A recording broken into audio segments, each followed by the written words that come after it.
नमस्कार, आप देख रहे हैं आपकी खबर और मेरा नाम है प्रथम। अभी हमारे साथ मौजूद हैं आपकी खबर के संपादक श्री विवेकानंद उपाध्याय जी, और इस वीडियो में हम चर्चा करने वाले हैं पूरे पलामू प्रमंडल में जो पहले चरण का मतदान होना है 13 तारीख को, उसको लेकर के चुनावी रणनीति और गतिविधि जो है वो दिन पर दिन गर्म होते जा रही है। उसके ऊपर आज हम चर्चा करेंगे। पहले तो धन्यवाद सर, इतना समय निकाल के हमारे साथ लाइव आने के लिए। देखिए, प्रथम पलामू में अभी पूरी तरह से चुनाव को लेकर राजनीति गर्म है। जैसा कि आपको मालूम है कि मोदी जी कल गढ़वा आने वाले हैं, तो स्वाभाविक है कि झारखंड, पलामू की बात नहीं, पूरे झारखंड का जो चुनावी तापमान है पूरा बढ़ा हुआ है, क्योंकि प्रधानमंत्री नरेंद्र मोदी का झारखंड का पहला दौरा है और झारखंड का चुनाव यहीं से उठाएगा। बीजेपी की कोशिश होगी कि यहीं से झारखंड का चुनाव उठाए। रही बात आप बोले पलामू का, पलामू में 9 सीट है, आपको मालूम है। एक तरफ से चलिए लातेहार, मनिका, छतरपुर, भवनाथपुर, गढ़वा, हुसैनाबाद, डाल्टनगंज, एक एक सीटों पर अगर ध्यान दें, हम लोग सबसे पहले जहां बैठे हैं भवनाथपुर विधानसभा चुनाव क्षेत्र में, यहीं से शुरुआत करते हैं। उत्तर प्रदेश और छत्तीसगढ़ की सीमा पर स्थित भवनाथपुर विधानसभा चुनाव क्षेत्र में पूरी तरह से झारखंड के अन्य विधानसभा चुनाव क्षेत्रों की तरह इंडिया और एनडीए गठबंधन के बीच ही लड़ाई दिख रही है। विशेषकर यहाँ जो झारखंड प्रदेश भाजपा के उपाध्यक्ष भानु प्रताप शाही हैं, बीजेपी उन्हें तीसरा बार चुनाव मैदान में उतारी है। भानु का ताकत है कि संघर्ष के उपज है। नौजवान संघर्ष मोर्चा का आपको मालूम है कि पहले विधायक थे, बाद में 2 बार से बीजेपी के विधायक हैं। भानु प्रताप शाही का जो ताकत है वह एकीकृत भवनाथपुर विधानसभा चुनाव क्षेत्र है। एकीकृत भवनाथपुर विधानसभा चुनाव क्षेत्र से अब तक जितना भी चुनाव भानु जीते या हारे, वहां उनका अब तक कोई मुकाबला नहीं कर पाया है। एकीकृत भवनाथपुर से मतलब है केतार, खरौंधी और भवनाथपुर। उनका ताकत इस बार कितना है यह देखने का विषय होगा। जहां तक मैं फील्ड में देखा, मतलब ग्राउंड लेवल के आधार पर हम यह कह सकते हैं कि भवनाथपुर की जो वर्तमान परिस्थिति है, उस परिस्थिति में भानु का वह पुराना जलवा जो है वह एकीकृत भवनाथपुर में कुछ कमजोर पड़ रहा है। विशेषकर भवनाथपुर प्रखंड में जो है वहां पर कुछ लगता है मुझे कि अनंत प्रताप देव इस बार उन्हें चुनौती दे रहे हैं। हम भवनाथपुर विधानसभा चुनाव क्षेत्र में आज सगमा और धुरकी प्रखंड में लौट कर अभी आए हैं। हम इस दौरान अनुभव किए कि सगमा में दोनों के बीच में टक्कर है, अनंत प्रताप देव और भानु के बीच में। लेकिन धुरकी में मुझे लगा कि भानु से अनंत प्रताप देव अभी फिलहाल, हालांकि ये राजनीति है, क्रिकेट का खेल में जैसे कब कौन मैच किस ओर मुड़ेगा कहा नहीं जा सकता है, लेकिन आज के डेट में मुझे लगा कि धुरकी में काफी अनंत प्रताप देव मजबूत दिख रहे हैं। इसी प्रकार से टोटल जिस्ट में देखें, हम लोग डंडई उंडई में भी देखें, वहां संघर्ष दिखा। हम लोग को लगा कि रमना और बिशुनपुरा प्रखंड में मतलब अनंत प्रताप देव का थोड़ा जलवा ज्यादा है। तो कुल मिलाकर के भवनाथपुर में यह कह सकते हैं कि एनडीए और इंडिया गठबंधन के बीच में कड़ा संघर्ष। क्या लगता है, ताहिर अंसारी जो है पिछली बार के उम्मीदवार थी, उनकी जो पत्नी थी सोहरा बीबी, 53,000 कुछ वोट लेकर के आई थी सोहरा बीबी बसपा से, तो देखना क्या लगता है आपको, जो ताहिर अंसारी हैं साथ में अनंत प्रताप देव हैं, ताहिर अंसारी और अनंत प्रताप देव के मिलाप से भानु प्रताप शाही को नुकसान हो सकता है क्या? देखिए, प्रथम राजनीति अंक गणित से नहीं चलता है। राजनीति में 2 और 2 4 नहीं होता है, राजनीति केमिस्ट्री होता है। अनंत प्रताप देव के लोग या इंडिया गठबंधन के लोग अगर यह सोच रहे होंगे कि पिछला बार का लगभग 46 और 54,000 वोट मिला करके, मैंने लोग मोटा मोटी लोग भानु प्रताप शाही के बराबर लाए थे, दोनों मिलाकर के, उससे ज्यादा वोट है, उसको आधार पर अगर देखा जाए तो ऐसे कहा जा सकता है। लेकिन राजनीति में ऐसा नहीं होता है। उस 2019 के चुनाव और इस चुनाव में काफी फर्क है। जहां तक फर्क जो हम महसूस कर रहे हैं, ताहिर अंसारी और अनंत प्रताप देव की जोड़ी का एक असर दिख रहा है, खासकर 2 वर्ग के मतदाताओं के बीच में मुझे काफी असर दिख रहा है। मुस्लिम मतदाता पूरी तरह से ताहिर अंसारी के चलते अनंत प्रताप देव के साथ इंटैक्ट है। उसका बड़ा एक वजह भी है कि इंडिया गठबंधन के साथ पूरे देश लेवल पर अल्पसंख्यक मतदाता उसके साथ है। लेकिन जो बसपा का जो हाथी है, यहाँ बसपा ने प्रत्याशी दिया है, पंकज चुबे प्रत्याशी हैं, लेकिन मुझे जो ग्राउंड रिपोर्टिंग के दौरान मुझे जो अनुभूति हुआ कि अभी भी ताहिर के चलते, मतलब बसपा का जो आधार वोट है जो दलित का, वो वोट भी अनंत प्रताप देव के साथ काफी हद तक दिख रहा है। जैसा कि मैं पहले भी कहा और इस बार भी कह रहा हूं कि आने वाले 13 तारीख के मतदान के तारीख तक क्या होगा नहीं कहा जा सकता है। इसलिए ताहिर अंसारी एक फैक्टर है भवनाथपुर विधानसभा चुनाव में। ताहिर अंसारी एक बड़ा फैक्टर है और ताहिर अंसारी और आनंद प्रताप देव की जोड़ी का जलवा निश्चित रूप से इस विधानसभा चुनाव में दिख रहा है। अब परिणाम इसका क्या होगा यह तो 23 तारीख को जब मतगणना होगा इसके बाद ही पता चलेगा। चलिए आगे बढ़ते हैं गढ़वा विधानसभा की तरफ।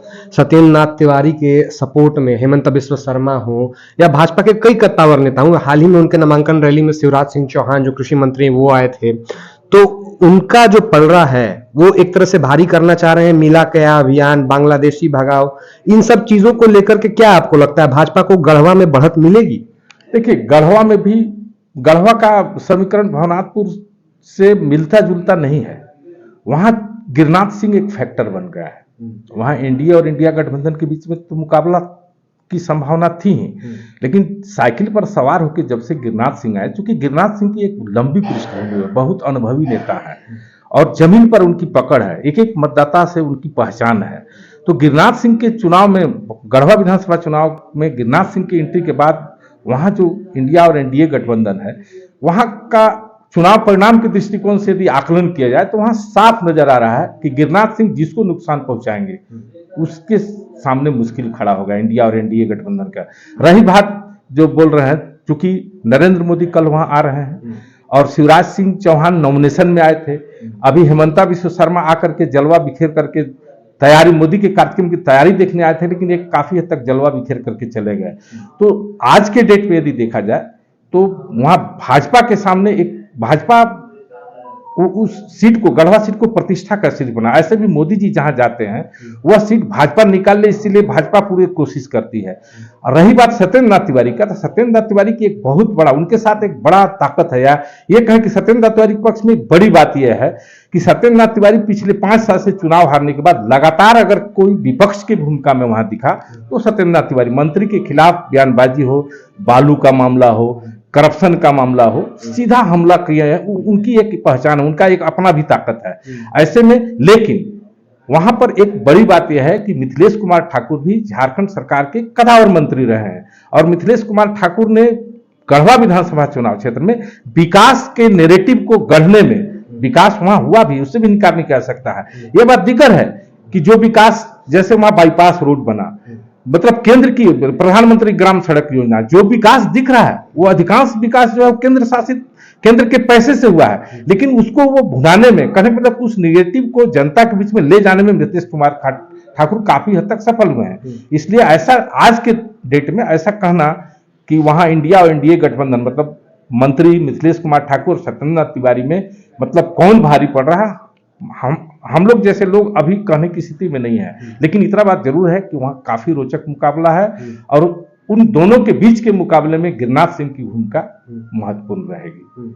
हमने देखा कि विश्रामपुर विधानसभा की जनता से और वोटरों से आपने सीधी बात की, क्या लगता है विश्रामपुर की जनता इस बार किसे साथ देगी? विश्रामपुर में चूंकि इंडिया और एनडीए गठबंधन से ही हम लोग बात शुरू करेंगे। विश्रामपुर में रामचंद्र चंद्रवंशी वहां के बहुत पुराने खिलाड़ी हैं और पिछड़ों का एक बड़े नेता है। खासकर चंद्रवंशी समाज में उनकी पहचान एकीकृत बिहार में थी, आज झारखंड में रहा है, इससे इनकार नहीं किया जा सकता है। लेकिन एंटी इनकम्बेंसी एक बड़ा फैक्टर होता है, वो उनके लिए माइनस है। यदि प्लस देखा जाए तो वहां वोटों का बहुत ज्यादा वर्गीकरण, मतलब विभाजन है, बहुकोणीय मुकाबला है। विश्रामपुर ही एक ऐसा, मतलब अभी जो विधानसभा का सीट 9 विधानसभा की बात करें पलामू में, तो विश्रामपुर ही एक ऐसा विधानसभा चुनाव क्षेत्र है जहां बहुकोणीय मुकाबला है। इंडिया गठबंधन की तरफ से नरेश सिंह वहां चुनाव मैदान में उतारे गए हैं। नरेश सिंह का पुराना जनाधार है, पिछले चुनाव में नरेश सिंह दूसरे नंबर पर थे, इस चुनाव में नरेश सिंह खड़े हैं, बहुत डट के चुनाव में खड़े हैं।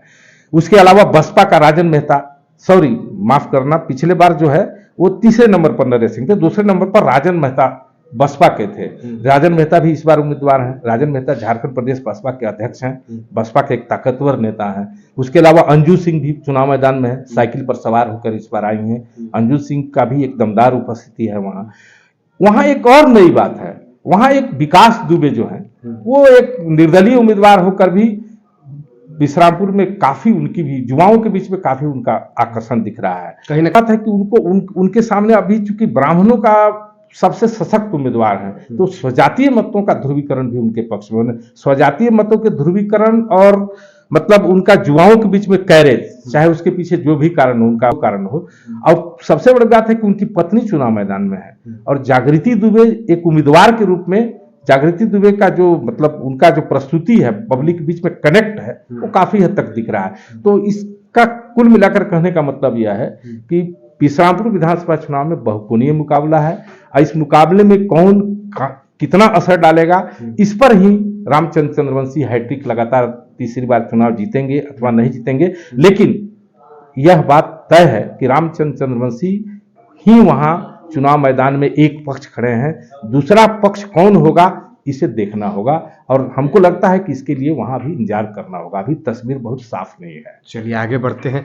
डाल्टनगंज से जो विधायक प्रत्याशी हैं भाजपा से आलोक चौरसिया, उस समय वर्तमान विधायक भी हैं, उनका खासा विरोध देखने को मिलता है, एंटी इनकम्बेंसी भारी पड़ती है। क्या लगता है आलोक चौरसिया फिर से माहौल बना पाएंगे? आलोक चौरसिया की ताकत, उनका 25-30 हजार जो उनका स्वजातीय बरई वोट है और मोदी मैजिक मैंने झारखंड में तो है ही, पलामू प्रमंडल के सभी 9 सीटों पर मुझे देखने को मिल रहा है। इसलिए आलोक चौरसिया भी एक ताकत है। उनके सामने इंडिया गठबंधन के केन त्रिपाठी चुनाव मैदान में है। केन त्रिपाठी का भी जुझारू संघर्षशील छवि रहा है, लेकिन गढ़वा की ही तरह पलामू प्रमंडल का एक सीट पलामू भी है जहां पर ट्रिबुलर फाइट की संभावना है। क्योंकि निर्दलीय प्रत्याशी के रूप में नामधारी इंदर सिंह नामधारी जो काफी ताकतवर नेता रहे हैं पलामू के, उनका पुत्र दिलीप सिंह नामधारी चुनाव मैदान में है।